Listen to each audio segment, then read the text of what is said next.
হাই নমস্কাৰ সকলোকে আমাৰ অন্যটা ব্লগৰ সৈতে স্বাগতম জনালোঁ। বহু দিনৰ পাছত আপোনালোকৰ মাজত এটা ভিডিঅ' আগবঢ়ালোঁ। এই আমাৰ বছৰিকীয়া ভাগৱত পাঠ আছিলে, সেয়েহে আমি সকলোৱে মিলি নামঘৰত আহি কাম বনত সহায় কৰিলোঁ। তাৰপিছত আমি ঘৰত গৈ দুইজনী ওলাই আহিলোঁ। ওচৰতে আমাৰ নামঘৰটো একদম ওচৰতে, সেইকাৰণে ভালো লাগে। ভিডিঅ'টো বনোৱা হ'ল বাৰু 29-30 আছিলে। চ' কাৰেণ্টৰ প্ৰব্লেম, বতাহ ধুমুহা সকলোৱে গম পাইছে, সেইকাৰণে ভিডিঅ'টো দিয়া অকণমান দেৰি হ'ল। তাৰপিছত এই আমাৰ প্ৰথম দিনা জগত বনীয়া বাপক মাজুলীৰ পৰা মানে নিমন্ত্ৰণ আগবঢ়াইছিলে। চ' তেওঁ আহি প্ৰথমতে আমাৰ ঘৰতে অকণমান সময় ৰখিলে, জিৰণি ল'লে তাতে বহুতো সহায় কৰিলে। তাৰপিছত আমি ইফালে ভাগৱত পাঠৰ এয়া প্ৰথম আৰম্ভণিৰ দিনা নাম প্ৰসংগ কৰি আছে ইফালে ৰাইজে সকলো। তাৰপিছত আমিও এয়া প্ৰথম দিনা ভাগৱত পাঠ যেতিয়া ভাগৱতখন উলিয়াই তেতিয়া এনেকৈ ঘূৰাইছিলে। এয়া সকলোৱে চাই যাওকচোন ভিডিঅ'টো। যদি ভাল লাগে আমাক এটা কমেণ্ট কৰি জনাব নাপাহৰিব। সঁচাই বহুত মানে ভাল লগা দিন আছে সেই দুটা দিন, কেনেকৈ পাৰ হ'ল আমি গমেই নাপাওঁ। এইবছৰৰ সৈতে আমি 4 বছৰ অতিক্ৰম কৰিলোঁ। তাৰপিছতে তেওঁক নিবলৈ সকলো আইসকল বাপসকল আহিলে, আহি তেওঁক আমাৰ ঘৰৰ পৰা আদৰি লৈ গ'ল।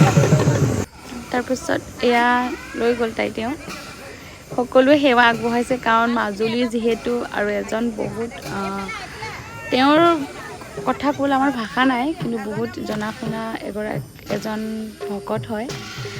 চ' সেইকাৰণে সকলোৱে আশীৰ্বাদ ল'লে। আমাৰ মতে তেওঁ এজন ভগৱান বুলি ক'লেও বেয়া নহয়। তাৰপিছত আনি নামঘৰৰ সন্মুখতে ভৰি হাত ধুৱাই তেনেকৈ লৈ গ'ল আদৰি। তেওঁ ব্যাখ্যাৰো অকণ আপোনালোকে শুনকচোন। গাঁৱৰ যিসকল ডেকা গাভৰু বোৱাৰী মহিলা বাপ আয়ে শাৰীৰিক মানসিক বৌদ্ধিক আৰ্থিকভাৱে ত্যাগ স্বীকাৰ কৰি এটা খুব আগবাঢ়িছে। তেওঁ ভিডিঅ'বোৰ আমি কিন্তু মোবাইলত শুনি আছিলোঁ। সেইদিনাখন সাক্ষাৎকাৰ পাই বহুত ভাল লাগিলে, মানে এনেদৰে বুজাইছে মানে একদম বহুত ভাল লাগিলে। আমি মানে মনটো কিবা এটা ভাল লাগি গ'ল। চ' সেইদিনাৰ সন্ধিয়া সময়ত এয়া আমি ঘৰত গৈ আকৌ ওলাই আহিলোঁ। আহি মেলি সন্ধিয়া সময়ত এই ভাগৱত পাঠ শুনি আছোঁ বহি।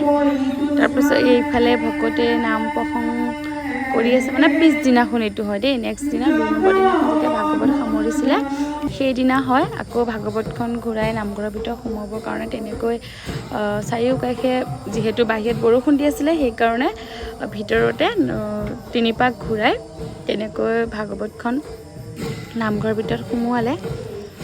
এনেকুৱা এটা অনুষ্ঠান হৈ থাকিলে সকলোৰে মনবোৰ ভাল লাগে বা গাঁওখনৰো ভাল হয় বুলি শুনো, যিহেতু সেইকাৰণে পতা হৈছে। লগতে আমি বাৰু যোনখিনি জেগাত আছোঁ মানুহ বহুত কম হয়।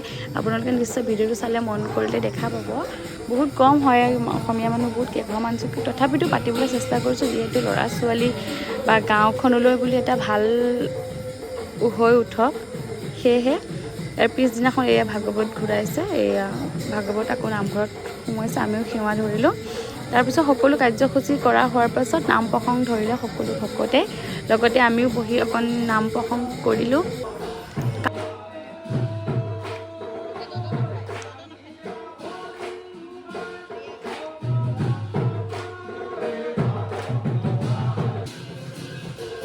এনেকৈ বাৰু গাঁৱত যেতিয়া কিবা এটা অনুষ্ঠান পতা হয় আমি প্ৰায় পোৱা নাযায়, কাৰণ কাম বনত লাগি থকা হয়। তথাপিতো অকণ বহি শুনিলোঁ। যদি আমাৰ ভিডিঅ'টো চাই ভাল পালে লাইক কমেণ্ট চেনেল ছাবস্ক্ৰাইব কৰিব নাপাহৰিব। আৰু শেষলৈকে চোৱাৰ কাৰণে বহুত বহুত আপোনালোকক ধন্যবাদ জনালোঁ। আজিলৈ ভিডিঅ'টো ইমানতে সামৰিছোঁ, বাই।